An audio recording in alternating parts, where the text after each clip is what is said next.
চলো তাহলে প্রিয় শিক্ষার্থীরা, আমরা কিন্তু আজকে তোমাদের দেখাবো কোষে দেখি 19 এই চ্যাপ্টারটা। এখানে দেখো যেটা করতে বলেছে প্রতি ক্ষেত্রে সমীকরণ গঠন করি ও নিজে করি। আমরা এক দাগ থেকে শুরু করি আজকে। তো দেখো এক দাগের যে অঙ্কটা আছে ভালো করে পড়ো, তোমরা খেয়াল করো। সীমা একটি সংখ্যা লিখেছে যার দ্বিগুণের সঙ্গে 2 যোগ করলে যা হয় তা সংখ্যাটি 3 গুণের চেয়ে 5 ছোট হবে, এটা বলে দিয়েছে। আর সীমার লেখা সংখ্যাটি নির্ণয় করতে বলেছে।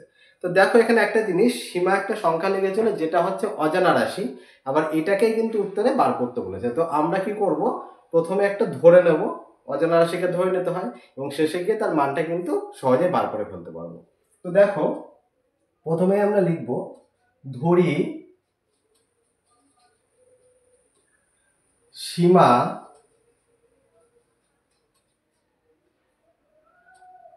সীমার লেখা সংখ্যাটি হলো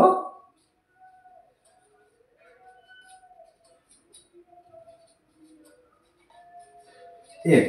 যেহেতু এটা আমরা জানি না, তো এটা আমরা ধরে নিয়েছি। এরপরে কি বলেছে দেখো, এরপরে কিন্তু বলেছে যার দ্বিগুণের সঙ্গে 2 যোগ করলে। তাহলে দেখো এই যে x যেটা লিখেছিল, তোমরা এর দ্বিগুণ করতে হবে, তাহলে 2x হয়ে গেল। এই দ্বিগুণের সঙ্গে 2 যোগ করলে কি হবে দেখো, বলেছে যা হয় হলো তা সংখ্যাটির 3 গুণের চেয়ে 5 ছোট। দেখো বলেছে এই যেটা হলো এটা সংখ্যাটি, মানে এই যে x সংখ্যাটি তার 3 গুণের চেয়ে 5 ছোট। যখন এইটা লিখলাম তো বলেছে এর সমান কি হবে না, সংখ্যাটা 3 গুণের থেকে 5 ছোট। তাহলে এরা কিন্তু সমান হয়ে গেল, এরা সমান হয়ে গেল। আর আমরা কিন্তু এইভাবে একটা সমীকরণ গঠন করতে পারলাম। তো তোমরা এর আগে লিখতে পারো যে সমীকরণ গঠন করে পাই, এই কথাটা লিখতে পারো।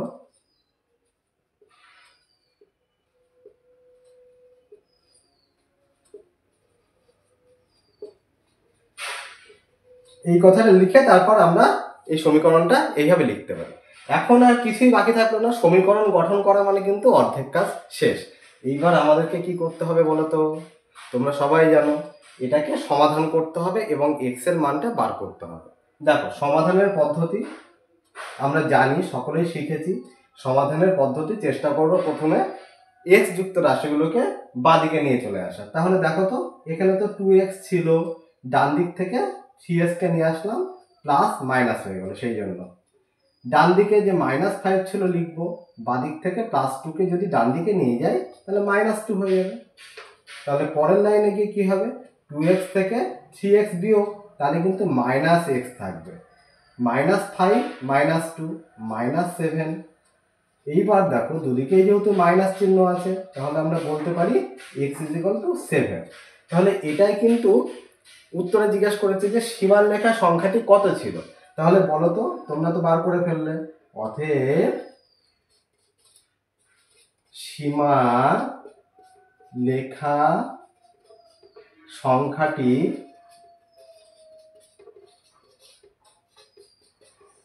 ছিল x। তাহলে কিন্তু খুব সহজেই আমরা 1 নম্বর কোশ্চেনের অ্যান্সার করে ফেললাম। ঠিক আছে, তোমরা এটা একটু ভালো করে বুঝে নাও। এরপরে চলো আমরা নেক্সট অঙ্কে চলে যাই, 2 নম্বর অঙ্ক।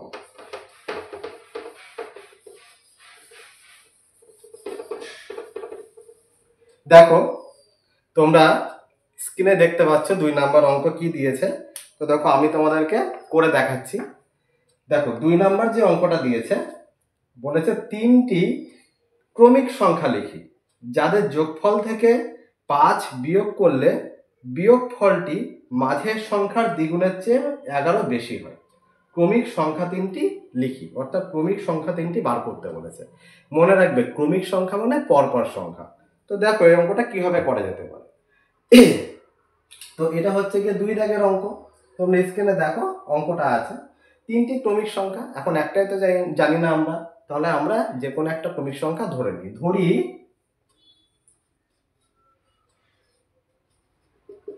প্রথম সংখ্যাটি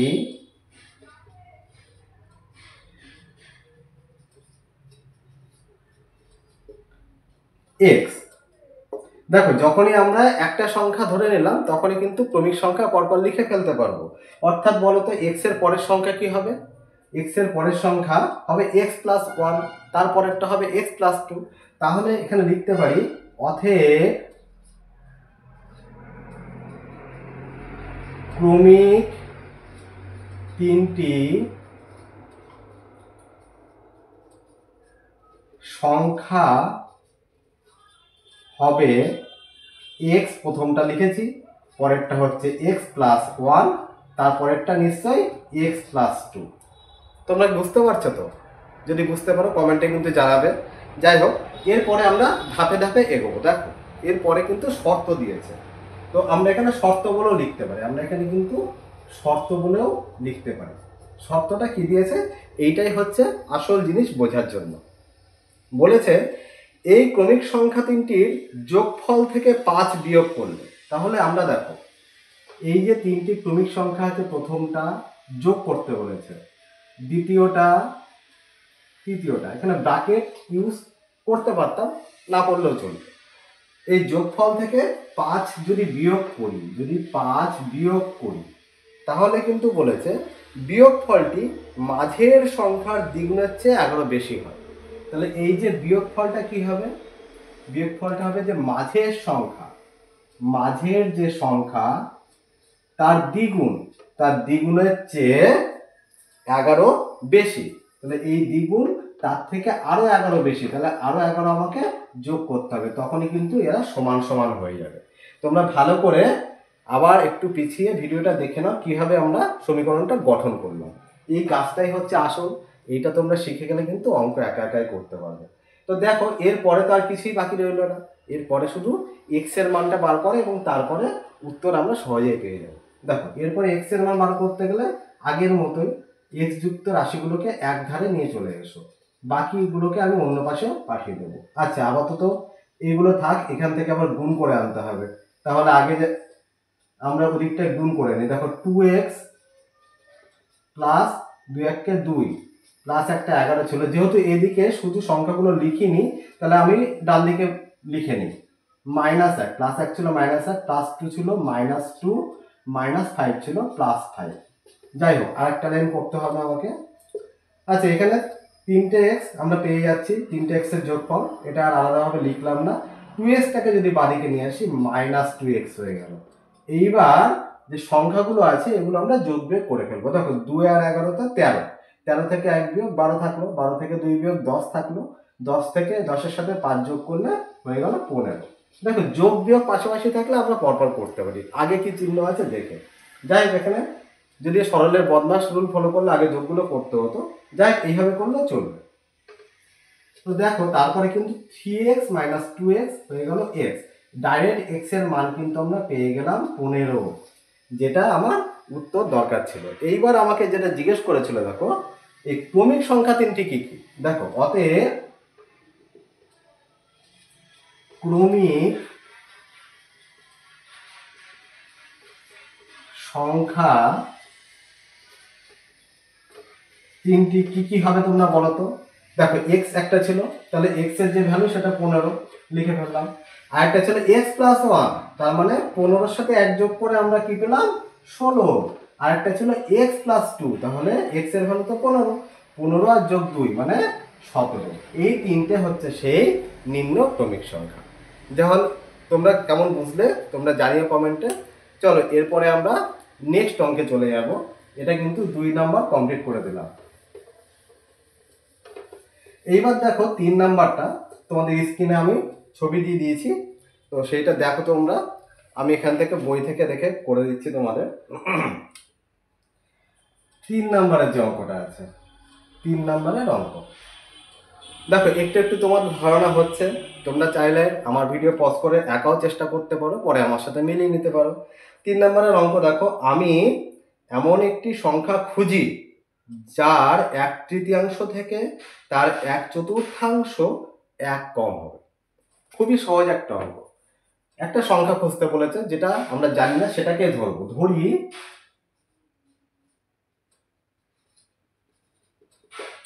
সংখ্যাটি হবে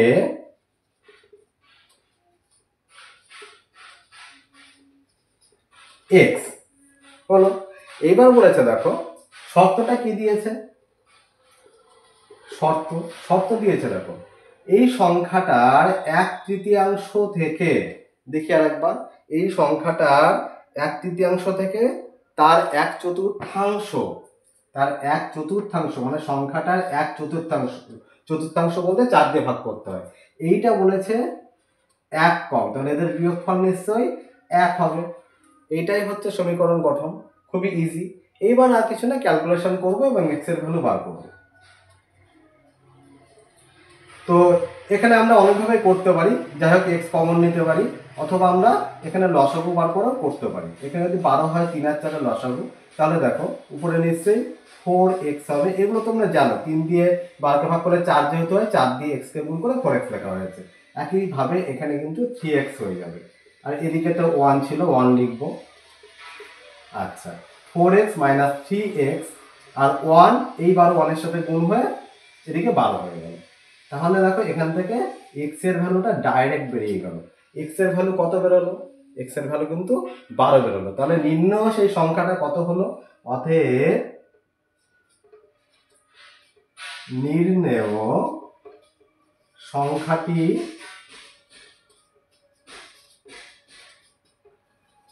হলো 12। এটাই কিন্তু অ্যান্সার। তো তোমরা আশা করি বুঝতে পেরেছো। যদি বুঝতে না পারো আবার একটু পিছিয়ে দেখে নাও, নিশ্চয়ই বুঝতে পারবে। তো চলো আমরা এর পরের অঙ্ক সেদিকে মন দিই। 3 দাগ কমপ্লিট হলো। এইবার দেখো 4 দাগের অঙ্ক। 4 দাগের অঙ্ক তোমাদের স্ক্রিনে চলে এসেছে, তোমরা পড়তে শুরু করে দাও। 4 দাগ তোমরা পড়তে শুরু করে দাও। দেখো আমি পড়ছি, আমার সাথে একটু তোমরা বুঝে রাখো। আমি এমন একটি ভগ্নাংশ খুঁজি যার হর তার লব থেকে 2 বড় হবে। তাহলে কে বড় বলেছে? হর কিন্তু বড় লবের থেকে। যাই হোক, লবের সঙ্গে 3 যোগ এবং হর থেকে 3 বিয়োগ করলে ভগ্নাংশটা 7/3 এর সমান হয়। একটা জিনিস দেখো, এই অঙ্কটাতে বলেছে কে বড়। তোমরা এটা আগে ভাবো তো, বড় কিন্তু বলেছে হর আর ছোট কিন্তু বলেছে লব। আমরা চেষ্টা করব ছোটটাকে ধরার। তাহলে ছোটটা যদি ধরি ইজি হয় তুলনামূলক, বড়টা ধরলেও চলবে, অসুবিধা কিছু নেই। দেখো যেহেতু ছোট লব, তাহলে আমরা ধরি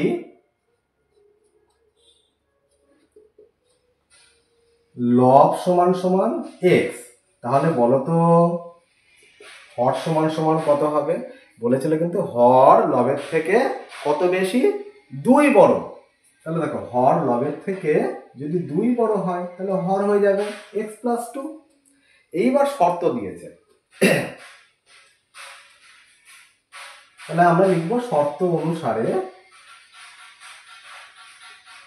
এখানটায় অনেক রকম লিখতে পারে, শর্ত অনুসারে, প্রশ্ন অনুসারে, অ্যাকর্ডিং টু দ্য কোশ্চেন, বিভিন্ন রকম লেখে, যে যেমন লিখতে পারে, কোনো অসুবিধা নেই। দেখো এইবার বলেছে লবের সঙ্গে 3 যোগ এবং হর থেকে 3 বিয়োগ করলে ভগ্নাংশটা 7/3 হয়। দেখো বলেছে লবের সঙ্গে, লব কত? এক্স, লবের সঙ্গে 3 যোগ, লব উপরে থাকে 3 যোগ করলাম, এবং হর থেকে 3 বিয়োগ, হর মানে এক্স প্লাস 2, তার থেকে 3 বিয়োগ, এইটা যদি আমরা করি তাহলে যে ভগ্নাংশটা তৈরি হয় সেটা কিন্তু বলেছে কার সমান হয়? 7/3 এর সমান হবে। এইটাই সেই সমীকরণ গঠন হয়ে গেল। এইটা তোমরা মন দিয়ে শেখো, সমীকরণ গঠন করতে পারলে সমাধান কিন্তু প্র্যাকটিসের উপর তোমরা নিশ্চয়ই ঠিকই করতে পারবে। দেখো এইবার জাস্ট আমরা সমাধানটার দিকে মন দেব।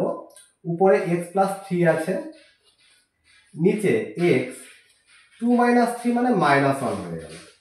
এদিকে 7/3 লিখলাম। এবার আমরা জানি যে কোনাকুনি গুণ করা যায়, তাহলে কোনাকুনি গুণ করে দিই। দেখো 3x প্লাস 9, এদিকেও কোনাকুনি যদি গুণ করি হয়ে যাচ্ছে 7x মাইনাস 7। x যুক্ত রাশিগুলোকে এক পাশে নিয়ে আসি। 3x মাইনাস 7x সমান সমান -7 মাইনাস 9। আর একটু এগোই, 3x থেকে 7x মাইনাস, তাহলে -4x থাকবে, -7 -9 -16। তোমরা মাইনাস মাইনাস দুদিক দিয়ে কেটে দিতে পারো। আচ্ছা, তাহলে এখন কিন্তু দাঁড়ালো x সমান সমান 16, 4টাকে যদি এদিকে নিচে নিয়ে চলে আসি তাহলে 4 নিচে আসলে 4 আর 16 কেটে 4 হলো। তাহলে x এর মান কত বেরোলো? শেষে 4 বেরিয়ে গেল। তাহলে জিজ্ঞেস করেছিল কিন্তু ভগ্নাংশটা খুঁজতে বলেছিল। তাহলে নির্ণয় ভগ্নাংশ কি হবে দেখো, অতএব নির্ণয়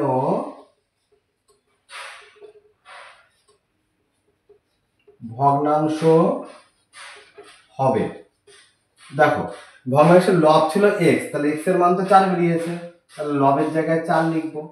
হর ছিল x প্লাস 2, তাহলে যেহেতু x সমান 4 তাহলে হর হয়ে যাবে তার থেকে 2 বেশি অর্থাৎ 6। ভগ্নাংশটা কিন্তু 4 এর 6 হলো। তোমরা ইচ্ছা করে এটাকে কেটে একটু ছোট করেও লিখতে পারো, 2 এর 3ও হতে পারে, একই ভ্যালু। যাই হোক, 4 দাগ অবধি ঠিক থাকলো এই ভিডিওটাতে। পরের ভিডিওতে আমি আবার অন্য অঙ্কগুলো করে দেবো, সেটা তোমরা কিন্তু ডেসক্রিপশন বক্সে লিঙ্ক পেয়ে যাবে।